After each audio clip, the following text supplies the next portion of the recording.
Assalamualaikum warahmatullahi wabarakatuh. Selamat malam semuanya. Yang terhormat Bapak Yuritanto selaku dosen pengampu mata kuliah pengantar bisnis dan teman-teman semuanya. Di sini saya akan mempresentasikan hasil video kelompok kami yang berjudul Etika Bisnis dan Tanggung Jawab Bisnis. Sebelumnya, saya akan memperkenalkan anggota kelompok saya. Yang pertama ada saya sendiri, Aliana Kisah, dan yang kedua ada rekan saya, Eka Anissa Febrianti. Yang ketiga ada Nabila Zalfa Salsabil. Yang keempat ada Regina Febriana Simamora. Dan yang terakhir ada Claudia Febriana Kidi. Baiklah, marilah kita simak video berikut. Baiklah, materi yang akan kita bahas adalah yang pertama ada pengertian etika dan tanggung jawab bisnis, yang kedua ada stakeholder etika dalam bisnis, yang ketiga ada manfaat perusahaan perilaku etis, dan yang keempat ada perilaku dan keputusan perusahaan terhadap tanggung jawab bisnis. Pengertian etika dan tanggung jawab bisnis. Etika bisnis adalah suatu kode etik perilaku pengusaha berdasarkan nilai-nilai moral dan norma yang dijadikan tuntutan dan pedoman berperilaku dalam menjalankan kegiatan perusahaan atau berusaha. Etika bisnis sangat penting untuk mempertahankan loyalitas stakeholder dan membuat keputusan-keputusan perusahaan dan dalam memecahkan persoalan perusahaan. Sedangkan tanggung jawab sosial perusahaan adalah suatu konsep bahwa organisasi khususnya, namun bukan hanya perusahaan, adalah memiliki berbagai bentuk tanggung jawab terhadap selaku pemangku kepentingannya, yang di antaranya adalah konsumen, karyawan, pemegang saham, komunitas, dan lingkungan dalam segala aspek operasional perusahaan yang mencakup aspek ekonomi, sosial, dan lingkungan. Kedua, stakeholder etika dalam bisnis. Pertama yaitu konsumen. Konsumen berkepentingan terhadap perilaku etis perusahaan berhubungan dengan produk. Kedua ada karyawan.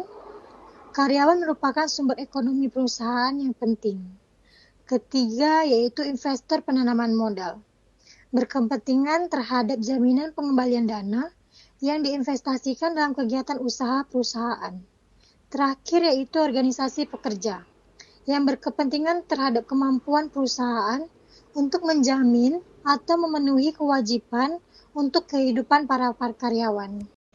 3. Manfaat perusahaan berperilaku etis. Yang pertama, suatu perusahaan akan terhindar dari seluruh pengaruh yang merusak berkaitan dengan reputasi. 2. Kerangka kerja yang kokoh memandu para manajer dan karyawan perusahaan sewaktu berhadapan dengan rumitnya pekerjaan dan tantangan jaringan kerja perusahaan yang semakin kompleks. 3. Perusahaan yang etis dan memiliki tanggung jawab sosial mendapatkan rasa hormat dari stakeholder. 4. Banyak perusahaan yang menerapkan perilaku etis dan tanggung jawab sosial dalam menambah uang dalam bisnis mereka. Perilaku keputusan perusahaan terhadap tanggung jawab bisnis. Dalam pengambilan keputusan etika, banyak model yang dapat digunakan untuk membuat keputusan etika. Apakah perilaku dalam praktiknya nantinya etis atau tidak etis? Zimmerman memberikan prinsip-prinsip umum etika yang mengarahkan perilaku, yaitu 1. Kejujuran. Pengusaha harus memiliki prinsip penuh kepercayaan, bersikap jujur, tidak melakukan kecurangan, tidak berbohong, dan tidak mencuri.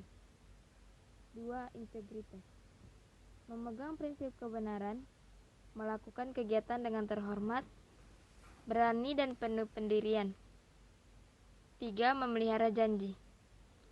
Pengusaha yang baik selalu memegang janji, menaati janji, penuh komitmen dan dapat dipercaya.